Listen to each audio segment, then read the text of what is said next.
シン・ロブジラ Golly gee, I can't wait to watch GVK and watch Godzilla grow yellow-red crystals out of his body. Things that have aged well. What's going on there, friends and neighbors? Today we're going to be talking about the Battle Roar Godzilla from Playmates' GVK line. You know the Ishkabibble, let's just get started.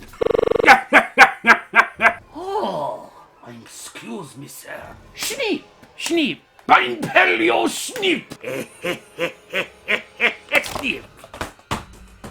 Lovely. Yeah.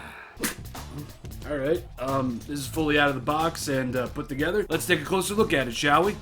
Before we do, here's the box. It's got no figure in it. Literally, the only major difference between this box and the other ones is that there's a Try-Me arrow. It's a little bit bigger. It's got the Battle Roar Godzilla and Kong on the back, and that's really just it. We really don't have to take another look at this thing. And here he is, Battle Roar Godzilla out of the box, and I have to say, I'm a little underwhelmed. I don't know, I thought I would fall in love with this thing a bit more at first sight, but it looks like I'm gonna have to take a closer look at things to really learn to appreciate this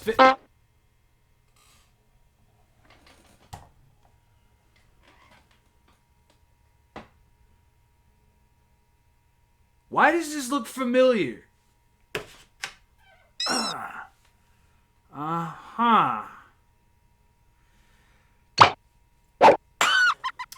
Where have I seen this before?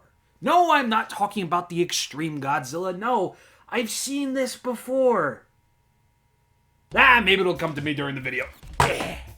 So it's not the love at first sight story that I thought it would be. In fact, believe it or not, there's a few things about this figure that I'm really not too keen on. One of those things being, this looks awesome. This does not. This is powder baby blueberry yogurt. This is the type of stuff that's got 0 calories. Ugh, look at that. That's 0 calorie atomic blast action right there. Man, I don't know. I really am not feeling it, but these though.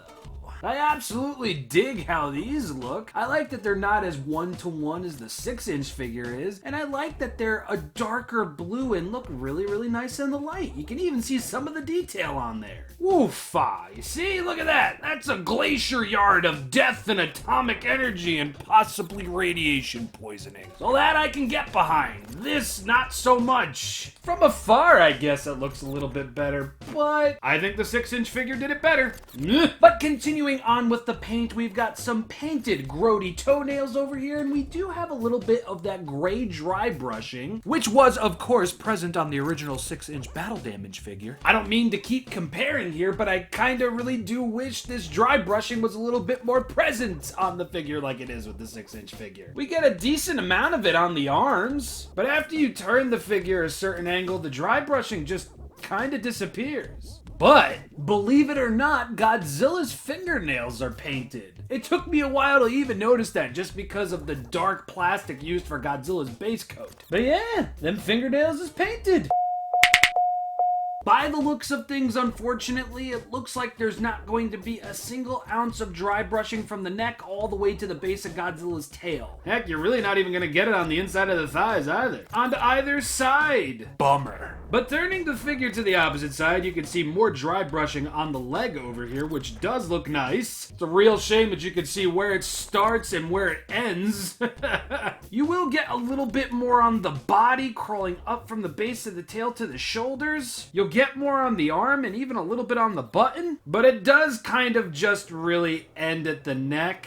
You'll get a bit of it outlining Godzilla's brow up here, and on the opposite side as well, and on the top of his head. Other than those major areas, you're really not going to see this too prominently like you did on the 6-inch Battle Damage figure. And in some areas, like this leg over here, it's very prominent, and then in other areas, like right here, you can just barely see it. It is nice to see it on areas such as the button and on the arms, but to leave an entire area of the figure without it just doesn't feel right. Doesn't really look right either. Speaking of not really looking right, Godzilla looks a little pained?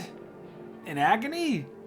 Something? I don't know, to have Godzilla's face just pointing right up, yeah, it looks like he's roaring, but it also just looks like He's really, really sad. Like he just heard that the new Cure album still isn't out yet. Something that this figure does excel with, though, is making Godzilla look really cool in an almost swimming pose. Like, yeah, I don't know, that just works. Like, I'll give you that, Playmates. At least it looks cool like this. Now, if only it included a stand. Since I've got Godzilla in this pose, I think we can open up his mouth like so and take a look at the detail in there. The teeth are decently painted. It's nice to see a sculpted in and painted tongue. Goji begotten the top row of teeth. Not so much a bottom row of teeth other than the represented paint color for the teeth. Which seems to be the case for most of the Playmates 2019 Godzilla figures. Overall, when it comes to this figure's paint, I find it to be very meh. I don't think it's bad, I really don't think it's particularly good either. So I'm gonna give Godzilla's paint job this go around half a star. In terms of detail though, pretty much everything we've seen thus far is here again. I really do enjoy the variation of the dorsal fin sculpt on Godzilla's back, and despite looking a little wonky standing up, I think Godzilla looks pretty fierce in the swimming position. And even though poor Goji boy just seems too pained to continue on, I'm gonna give detail a full star. Now, let's take a look at Godzilla's roaring feature, shall we? So it should be pretty self-explanatory, but here's the button, and all you're going to do is press it, and...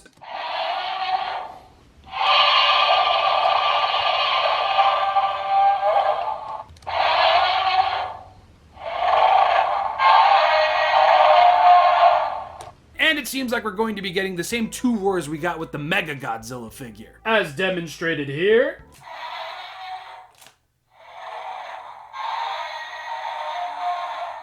And again.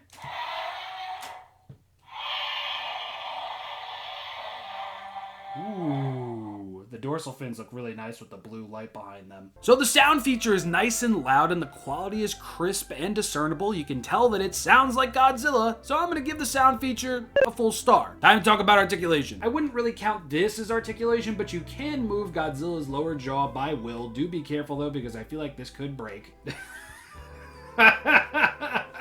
You can move the arms all the way around like so. The tail is on a ball joint, so you'll get up and down, left and right, all the way around like so. And the legs really can't do much. You can kick forward about that far and kick back about this far.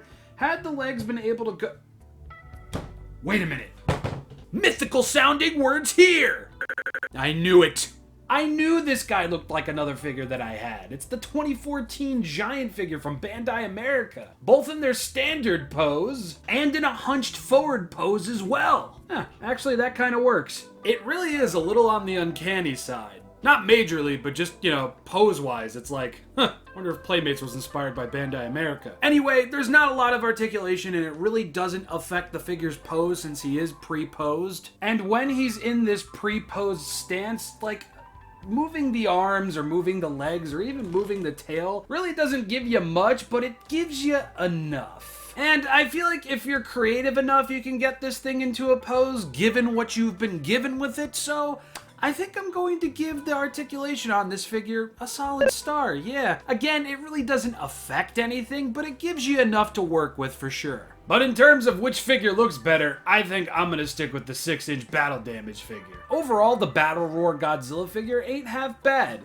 I do feel him and Kong kind of suffer from the same issues in terms of posability, but I will say that I think Kong looks better, even though the dry brushing on that figure wasn't as great and the posability really isn't that great. So I guess the overall rating that I'd give this figure would suit the Kong as well. It is nice to have a slightly bigger version of this Godzilla mold, it really, really is. Especially now considering that we have 3 different versions of the 6-inch Godzilla figures, like holy hell. So this guy definitely breaks the shelf up a bit more. The different dorsal fins and the absolute meme material that is his pose and face, it brings him a sort of weird charm. Again, that's really not going to be felt and thought by everybody, but that's how I feel about the figure. There is my overall rating. I do so hope you enjoyed this video, everybody. And finally, I think I'm going to have a day off tomorrow. I think that is pretty much it for my 5-day-long figure reviewing marathon that I've had. But don't you worry, I'll be back in action pretty soon, I'm sure. We've got Singular Point figures coming out. I've got stuff from both Hobbylink Japan and Big Bad Toy Store coming out. out. I'm going to be busy next week as well. Probably not 5 videos busy, but busy in and of itself. I have been Shinrob Jira, and I will see you all next time.